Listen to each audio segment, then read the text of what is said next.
பாண்டியன் வந்து வீட்டுக்கு வந்தோடனே வந்து கோமதியை போறாங்க. கோமதி கோமதி அப்படின்னு சொல்லி கூடும்போது கோமதி வந்து பயங்கர சந்தோஷத்துல ஓடியாங்க. என்னங்க என்னமாமா அப்படின்னு சொல்லி கூட்டிட்டு வரும்போது கோமதிக்கு சரியான ஒரு அடி உழுது. அப்படியே கண்ணத்தை பிடிச்சிட்டு உட்காந்துட்டு என்னம்மா அப்படின்னு சொல்லி திரும்பி பாக்குறாங்க. உடனே என்ன மச்சு மாப்பிள்ள ஏன் மாப்பிள்ள அப்படின்னு சொல்லிட்டு காந்திமதி ஓடியாடுறாங்க. இதை பத்தி தெரிஞ்சுக்கவாங்க கதைக்குள்ள பார்க்கலாம். அதுக்கு முன்னாடி நம்ம வந்து சப்ஸ்கிரைப் பண்ணிடுறாங்க. இங்க வந்து சரவணன்ட்ட வந்து கேக்குறாங்க, அந்த பொண்ணு வந்து உனக்கு தெரியுமா, முன்ன பின்ன தெரியுமா அப்படின்னு சொல்லி கேட்டு, எந்த பொண்ணுப்பா, நாங்க சும்மா தான்ப்பா பேசிட்டு இருந்தோம் அப்படின்னு வந்து சொல்றாங்க. இல்லடா உன் நடவடிக்கையை நான் வந்து நோட் பண்ணிட்டு தான் இருந்தேன். உன் மாமனார் சொன்னது வந்து உன் கரெக்ட் தான்.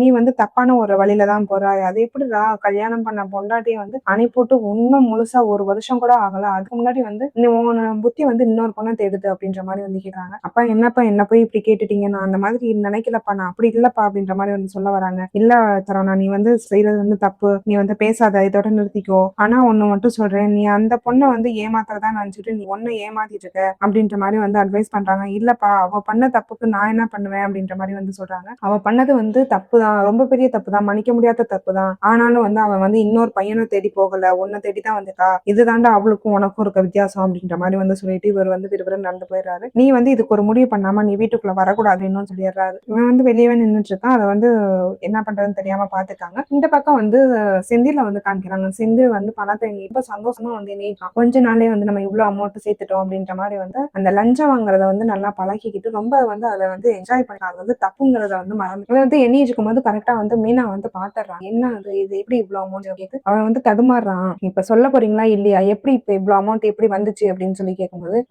இல்ல அப்பாவுக்கு வந்து அமௌண்ட் கொடுக்கணும், அதுக்காக தான் ஒரு இடத்துல கடன் வாங்கினேன் அப்படின்னு சொல்றாங்க. நீ என்ன பைத்தியமாப்பா, மாமா வந்து பணம் கேட்டாங்கதான் இல்லன்னு சொல்லல, அதுக்காக வந்து கடன் வாங்கி கொடுக்கணும்னா அந்த பக்கம் வட்டி எப்படி கட்டுவா, மாமா கூட கொஞ்ச நாள் அட்ஜஸ்ட் பண்ணிக்குவாங்க, நீ எப்படி அப்ப இப்போ மாறின அப்படின்ற மாதிரி சொல்றாங்க. இல்ல அப்புறம் எப்படியா இருந்தாலும் அப்பா கடனை கொடுத்துதானே ஆகணும் அப்படின்ற மாதிரி வந்து உடனே வந்து மீனா சொல்றாங்க, மாமா வந்து இன்னும் கொஞ்ச நாள் வெயிட் பண்ணுங்க, இந்த அமௌண்ட் தான் கொடுக்க முடிஞ்சிச்சு அப்படின்னு சொன்னாலும் அவர் அக்செப்ட் பண்ணிப்பாரு. அவர் கோவத்துல விட்ட வார்த்தை தானே வந்துச்சு, அவர் மனசரியா அவர் வந்து விற்க மாட்டாரு. நீ தப்பு மேல தப்பு பண்றடா, ஒழுங்கா வந்து மாத்திக்கோ, முதல்ல இந்த பணத்தை வந்து யார்கிட்ட வாங்கினியோ அவங்கள்ட்ட போய் கொடு சொல்லி சொல்லும் போது அதெல்லாம் முடியாது, இது ஏன் பண்ண, நான் வந்து யார்ட்டையும் கொடுக்க மாட்டேன், நான் அப்பாவுக்காக வாங்கினது நான் அப்பாட்டே கொடுக்குறேன், நீ வந்து இந்த பிரச்சனை வந்து தலையிடாது அப்படின்ற மாதிரி வந்துறாங்க. உடனே வந்து மீனா வந்து சொல்றாங்க, இல்ல நீ வந்து வேற ஏதோ தப்பு பண்ணிருக்க, நீ என்கிட்ட மறைக்கிற, உன் முகம் அதை சொல்லுது அப்படின்னு சொல்லும் போது உடனே வந்து செந்தில் கொஞ்சம் கத்தி பேசினாதான் இவ அடங்குவா அப்படின்னு சொல்லிட்டு, நீ என்னடி என்ன கேள்வி கேட்கற, உன் வேலை என்னமோ அதை மட்டும் பாரு, என்ன மயில் கூட சேர்ந்து சுத்திட்டு இருக்காம நான் கேள்விப்பட்டேன் அப்படின்ற மாதிரி வந்து போட்டு வாங்குறான். நானும் மயிலக்கா கூட அப்பெல்லாம் கிடையாது அப்படின்ற மாதிரி வந்து பேச்சை மாத்திட்டான் டக்குன்னு. அக்கள் அப்பெல்லாம் கிடையாது, நீ ஒன்னும் பேச்சை மாத்தாத அப்படின்னு சொல்லி மீனா வந்து சொல்றாங்க. நான் பேச்செல்லாம் மாத்த கிடையாது, நீ மயிலோட வந்து பேசிட்டு இருந்தா வந்து நானே பார்த்தேன், நீ என்னமோ பண்ணிட்டு இருக்க, ஆனா வந்து இது நம்ம குடும்பத்துக்கு சரிப்பட்டு வராது, உனக்கு தெரியும்னு நினைக்கிறேன், இதுக்கு மேல சொல்ல மாதிரி வச்சுக்காத அப்படின்னு சொல்லி இவன் கோவமா பேசிட்டு போயிடுறாங்க. அண்ணா இங்க வந்து உடனே மாமனாருக்கு வந்து ஃபோன் பண்றான். ஃபோன் பண்ணி, மாமா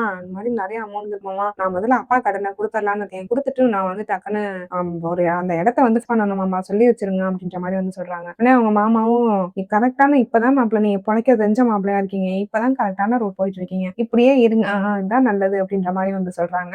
சரி மாமா அப்படின்ற மாதிரி போன் பேசிட்டு வச்சிடுறாங்க. வச்சுட்டு அப்பயும் வந்து மீனா வந்து ஒரு டவுட்டாவே பாக்குறாங்க, நீ ஏதோ தப்பு பண்ற, ஆனா என்ன பண்றதுதான் தெரியல, ஒரு நாள் மாட்டுவா அப்புறம் அதுக்கடி உனக்கு அப்படின்ற மாதிரி வந்து சொல்றாங்க. உடனே என்னவா நீ பாட்டு பேசிட்டு இருக்கவா, வந்து படுவா, நாளைக்கு என்ன உனக்கு புரோட்டா வேணுமா வாங்கி தரேன் அப்படின்னா, சரிப்பா எனக்கு புரோட்டா வாங்கி தரியா அப்படின்ற மாதிரி வந்து சாப்பாடு பத்தி பேசணும்னா அப்படியே வந்து மீனாவும் வந்து மைண்ட் மாறிடுறாங்க. அது வந்து மறந்துடுறாங்க, அது என்ன பிரச்சனைங்கிறதையும் மறந்துடுறேன். மறுநாள் வந்து இங்க காமிக்கிறாங்க. பியூன் வந்து சொல்றாங்க, என்ன சார் இன்னைக்கு 2-3 அமௌண்ட் வரும் போல அப்படின்ற மாதிரி வந்து, சரி நான் சைன் பண்ணிக்கிறேன், ஏஐ என்னன்னு கேட்டுக்க அப்படின்னு சொல்றாங்க. ஏஐ எல்லாம் எப்போதுமே ரெடியா தான் இருப்பாங்க, நீங்க தான் பழைக்க தெரியாத ஆரம்பிக்க, இப்பதான் கொஞ்சம் கொஞ்சம் பழைக்க ஆரம்பிச்சீங்க போல, அப்பப்ப எனக்கும் பார்த்து பண்ணுங்க சார் அப்படின்னு சொல்லும்போது, நீ உன் கமிஷனை எடுத்துக்கிட்டே எனக்கு கூட அது ஒன்னும் பிரச்சனை இல்லை அப்படின்ற மாதிரி இருந்தாங்க. சரி சார் ரொம்ப சந்தோஷம் அப்படின்னு பேசிட்டு இருக்கும்போது, சரி எத்தனை பேர் வராங்க அப்படின்னும் போது 3 பேர் சார் அப்படின்னு சொல்றாங்க. சரி சரி பண்ணுங்க, ஆனா கொஞ்சம் அமௌண்ட் எல்லாம் கோட்டர் எக்ஸ்ட்ரா இருக்க மாதிரியே பாத்துக்கங்க, மறுபடியும் எதுவும் பிரச்சனை ஆச்சுன்னா எல்லாரும் காட்டாத மாதிரி பாத்துக்கங்க அப்படின்ற மாதிரி வந்து சொல்லிடுறாங்க. சரி அப்படின்னு சொல்லிட்டு, ஆனா பக்கத்து டேபிள் இருக்கவங்க, என்ன சார் நீங்களும் ஆரம்பிச்சிட்டீங்களா அப்படின்ற மாதிரி வந்து கேக்குறாங்க. அப்படிலாம் இல்ல சார், நம்மளும் கொஞ்சம் கொஞ்சம் நான் பணம் கொடுத்து தானே வந்தேன், அந்த பணத்தை நான் திருப்பி கொடுக்கணும், அதுக்காக தான் அப்படின்ற மாதிரி வந்து செந்தில் சொல்றாங்க. சரி சரி யாரும் பண்ணாதையா நீங்க பண்றீங்க, பாத்துக்கலாம் விடுங்க அந்த மாதிரி வந்து எல்லாமே வந்து ஒரு மாதிரி அசால்ட்டாவே பேசிட்டு விட்டுறாங்க. இந்த பக்கம் வந்து மயில வந்து காமிக்கிறாங்க. மயில் வந்து திடீர்னு வந்து அடிவேறு வந்து வலிக்கிற மாதிரி இருக்கு. உடனே வந்து அவங்க வேலை செய்யற இடத்துலயே வந்து வயிறை பிடிச்சிட்டு உட்காந்துடுறாங்க. அதை பார்த்துட்டு அந்த ஓனர் வந்துட்டு, என்னாச்சு மயிலு, ஏன் மயிலு அப்படின்றாங்க. இல்லம்மா எனக்கு திடீர்னு அடிவேறு வலிக்கிற மாதிரி இருக்குமா அப்படின்ற மாதிரி சொல்றாங்க. சரி இரு நான் உடனே மீனாவுக்கு ஃபோன் பண்றேன் அப்படின்னு சொல்லிட்டு இந்த மீனாவுக்கு வந்து ஃபோன் பண்றாங்க. ஃபோன் பண்ணி, என்னாச்சுக்கு, என்ன மேம் என்ன திடீர்னு கூப்பிங்க அப்படின்னு சொல்லி கேட்கும்போது, இல்ல மயிலுக்கு வந்து திடீர்னு அடிவேறு வலிக்குதுன்னு அழுறா, நீ உடனே வரியா, அதான் இருங்க நான் உடனே வரேன் அப்படின்னு சொல்லிட்டு கிளம்பும் போது கரெக்டா ராஜியும் வந்துடுறாங்க. என்ன ராஜி இந்த பக்கம் திடீர்னு அப்படின்னு சொல்லி கேட்கும்போது, இல்லக்கா எனக்கு அந்த விஷயத்த வந்து யாராச்சும் சொல்லணும் போலயே இருக்கு, நான் கதிட்ட மட்டும் சொல்லிடவா அப்படின்ற மாதிரி வந்து கேக்குறாங்க. நீ அதெல்லாம் வந்து அப்புறமா பேசிக்கலாம், முதல்ல வா அப்படின்னு சொல்லி மயிலை ராஜியையும் கூட்டிக்கிட்டே வந்து வீட்டுக்கு வராங்க. வீட்டுக்கு வந்தோன்னா அவ வந்து வழியில வந்து கத்திக்கிட்டா. டக்குன்னு வந்து இவங்க வந்து உடனே ஹாஸ்பிட்டல் கூட்டிட்டு போயிடறாங்க ஆட்டோல. கூட்டிட்டு போனதுக்கு அப்புறம் தான் தெரியுது வந்து அவங்க ரொம்ப ஸ்ட்ரெஸ்ஸா இருக்காங்க, ரொம்ப வந்து உடம்ப வந்து கேர் பண்ணிக்க மாட்டேங்கிறாங்க. அதனால வந்து பேபி வீக் ஆகிறதுக்கு வாய்ப்பு இருக்கு, அபார்ட் ஆகிறதுக்கும் வாய்ப்பு இருக்கு. இவங்க ஃபுல் வந்து ரெஸ்ட் எடுத்தா மட்டும்தான் வந்து இவங்க பேபி வந்து கொண்டு வர முடியும் அப்படின்ற மாதிரி வந்து டாக்டர் சொல்லிடுறாங்க. இல்ல மேம், அவங்களால அப்படி இருக்க முடியாது, இவங்க வந்து ஒரு ஹோம்ல கேர்டேக்கரா ஒர்க் பண்ணிருக்காங்க, அதை வச்சு அவங்க லைஃப் போயிருக்கு அப்படின்ற மாதிரி வந்து சொல்லும் போது அதுக்காக வந்து அவங்க உடம்ப பாத்துக்காம இருக்கிறதா, இவங்க வந்து ரொம்ப ஸ்ட்ரெஸ்ஸா இருக்காங்க, அடிக்கடி அழுதுட்டே இருப்பாங்க போல, ரொம்ப ஸ்ட்ரெஸ் ஆகுறாங்க, அதனால வந்து ஓவர் ஸ்ட்ரெஸ்ஸே வந்து பேபி அபார்ட் ஆகிறதுக்கான வாய்ப்பு வந்து நிறைய இருக்கு, அதுவும் வந்து இவங்க உடம்பு வந்து ரொம்ப ஹெல்த்தி கிடையாது அப்படின்ற மாதிரி வந்து சொல்லிடுறாங்க. உடனே மயில் வந்து கேக்குறாங்க, நான் என்ன பண்றது, இதை வச்சுதான் என் லைஃபே ஓடுது, நான் இதை வச்சுதான் வந்து பாத்துட்டு இருக்கேன், இப்ப இதுவும் பண்ணாதான்னு சொன்னா நான் என்ன பண்றது அப்படின்ட்டு சொல்றாங்க. உடனே ராஜு வந்துட்டு இருங்க, குழந்தைய தானே முக்கியம், குழந்தைய பாருங்க அப்படின்ற மாதிரி வந்து சொல்றாங்க. உடனே வந்து டாக்டர் வந்து சொல்றாங்க, மினிமம் வந்து ஒரு 2 மாசம் ஆச்சு அவங்க பெட் ரெஸ்ட் எடுத்துதான் ஆகணும், இப்படியே போனாங்கன்னா வந்து அவங்களுக்கு கண்டிப்பா அபார்ட் ஆயிடும், இவங்களுக்கும் உடம்பு வந்து ரொம்ப வீக்கா இருக்கு, இவங்களுக்கும் எதுவும் ஆகிறதுக்கு சான்ஸ் இருக்கு அப்படின்ற மாதிரி வந்து சொல்லிடுறாங்க. உடனே வந்துட்டு சரி மேம், நான் பாத்துக்கிறேன் அப்படின்ற மாதிரி வந்து சொல்லிடுறாங்க. சத்துட்டு மாத்திரை எல்லாம் கொடுத்துருக்கேன், கரெக்டான டைமுக்கு சாப்பிடுங்க அப்படின்ற மாதிரி வந்து சொல்லி அனுப்புறாங்க. இந்த பக்கம் வீட்டுக்கு வந்தா பாக்கியத்துல வந்து வீட்டுல வந்து சொல்லி விட்டுட்டு போறாங்க, அக்கா வந்து ரொம்ப ஸ்ட்ரெஸ் ஆகாம ரொம்ப அழாம பாத்துவாங்க அப்படின்ற மாதிரி வந்து சொல்லி விட்டுட்டு போறாங்க. சரின்னு பாத்துக்கலாம் அப்படின்ற மாதிரி வந்து சொல்லியிருக்காங்க. இந்த பக்கம் வந்து உடனே மறுநாள் வந்து காமிக்கிறாங்க, செந்தில் வந்து லஞ்சம் வாங்குற விஷயம் வந்து மீனாவுக்கு வந்து தெரிஞ்சிருது. தெரிஞ்சோன்னா வந்து இங்க வந்து பாண்டியன்ட்ட வந்து சொல்றாங்க, இது மாதிரி வந்து ஒரு நீங்க அமௌண்ட் கேட்டீங்கன்னா லஞ்சம் வாங்குறாங்கம்மா, என்ன பண்றது, நீங்க ஏதாச்சும் கூப்பிட்டு வந்து கண்டிச்சு பாருங்க அப்படின்ற மாதிரி வந்து சொல்றாங்க. சரிப்பா, நான் பாத்துக்கிறேன் அப்படின்னு சொல்லிட்டு விட்டுறாங்க. இதை கோவத்தை வந்து என்ன புள்ள வளர்த்திருக்கா அப்படின்ற மாதிரி அந்த கோவத்துல வந்து கோமதிட்டு போய்க்கிறேன். நீ கோமதி கோமதி அப்படின்னு சொல்லி கூப்பிட்டு இருக்கும் போது கோமதி வந்து ரொம்ப சந்தோஷமா ஒரு வழியா மாமா நம்மகிட்ட பேசிட்டாங்க, அப்படி என்னங்க அப்படின்னு சொல்லிட்டு ஒரு யாரும் ஒங்கி பல்லாருன்னு ஒரு அறைறாங்க. எதுக்குங்க அப்படின்னு கேட்கும் போது, அன்னைக்கு வந்து மயிலோட அப்பா அம்மா பேசும்போது அவ்வளவு பேசி உண்மையாவே அவன் இன்னொருத்தி கூட பழகிட்டு இருக்கான், அது உனக்கு தெரியுமா அப்படின்ற மாதிரி இருக்காங்க. அதுக்கு ஏங்க என்ன அடிச்சிங்க அப்படின்னு சொல்லும் போது, நீ ஏன்டி இப்படி பிள்ளைய ஒழுங்கா வளர்க்காம இருக்கா, 3 பிள்ளைங்களும் தருதலையா திரிறாங்க அப்படின்ற மாதிரி வந்து ரொம்ப திட்டுறாங்க. உடனே வந்து சரவணன் வந்து நிக்கிறாங்க, எதுக்கு பாப்பா அம்மா வடிச்சிங்க அப்படின்னு சொல்லி கேட்கும்போது, நீ பண்ண தப்பு தாண்டா, அவ அடிவாங்கா, பொண்டாட்டி அனுப்பிட்ட அடுத்த கொஞ்ச நாளே வந்து இன்னொருத்தி கூட தெரியவனுக்குலாம் வெக்கமாவே இல்லையா, நீ வந்து ஒழுக்கத்தை பத்தி நீ அந்த பொண்ணுகிட்ட பேசியா அப்படின்ற மாதிரி வந்து சொல்றாங்க.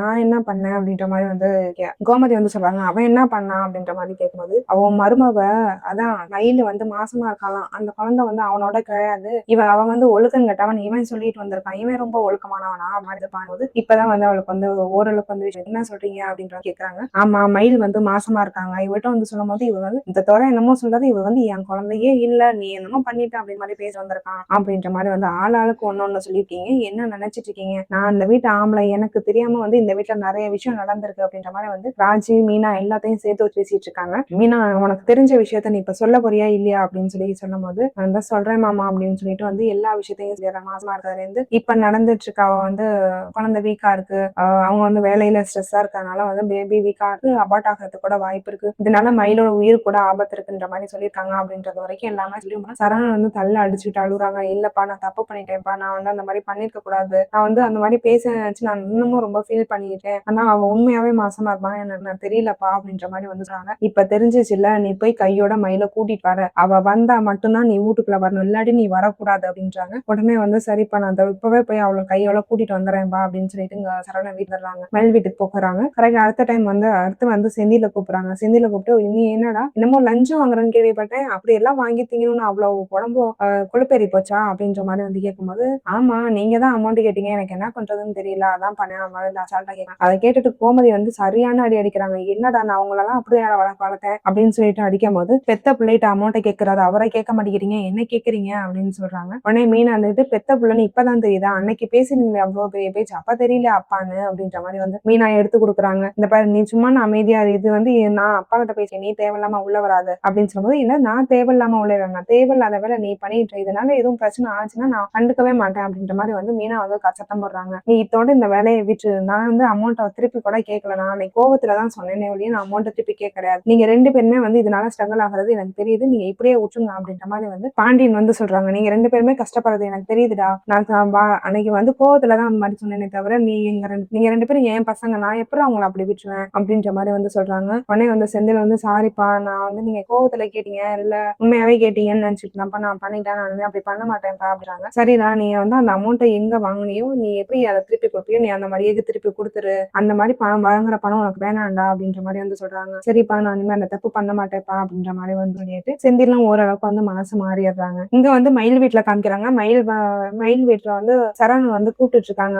மயிலுங்க வா வான்னு கூப்பிட்டுருக்காங்க. உடனே வந்து மயில் வெளியே வந்து என்ன வேணும் உங்களுக்கு, நான் தான் வந்து டைவர்ஸ் கொடுத்துறேன், நான் அடுத்த ஹியரிங்ல நான் உங்களுக்கு டைவர்ஸ் கொடுத்துறேன் அப்படின்னு சொல்லும்போது, இல்ல மயிலே நான் மன்னிச்சிரு, நான் பேசினது தப்பு அப்படின்னு வந்து சொல்றாங்க. என்ன பேசுறீங்க எனக்கு புரியல அப்படின்னு சொல்றாங்க. இல்ல நீ வந்து மாசமா இருக்காம நான் இன்னைக்கு பேசினது தப்புதான், என்ன மன்னிச்சிரு மயிலு அப்படின்னு சொல்றாங்க. வேணாம், என் குழந்தைக்காக என்னை ஏத்துக்க வேணாம், இந்த குழந்தையே வந்து நீ என்னோடது கிடையாதுன்னு சொல்லிட்ட, இன்னைக்கு என்ன பார்த்து சொன்னா நீ இன்னொரு நாள் நான் உன் அப்பா இல்லடான்னு அவனை பார்த்து சொல்ல மாட்டேன், நீ என்ன நிச்சயம் நான் வரல அப்படின்றாங்க. இல்ல மயிலு என்ன மன்னிச்சிரு, நான் செஞ்சது ரொம்ப பெரிய தப்பு, என்ன மன்னிச்சிரு மயிலு அப்படின்றாங்க. இல்ல நான் மன்னிக்கிற அளவுக்கு நான் ரொம்ப பெரிய ஆள்லாம் கிடையாது, என்னை விட்டுங்க அப்படின்னு சொல்றாங்க. இல்ல மயிலு நான் வந்து அப்படின்னு சொல்ல வரும்போது, இப்ப என்ன உனக்கு வந்து அவளை கல்யாணம் பண்ணிக்கணும், நான் வந்து இடையூறா இருக்கக்கூடாது அதானே அப்படின்னு சொல்லிட்டு டக்குனு தாலியை கட்டி கையில கொடுத்துட்றாங்க. இதோட எபிசோட் முடியுது. நாளைக்கு பார்க்கலாம்.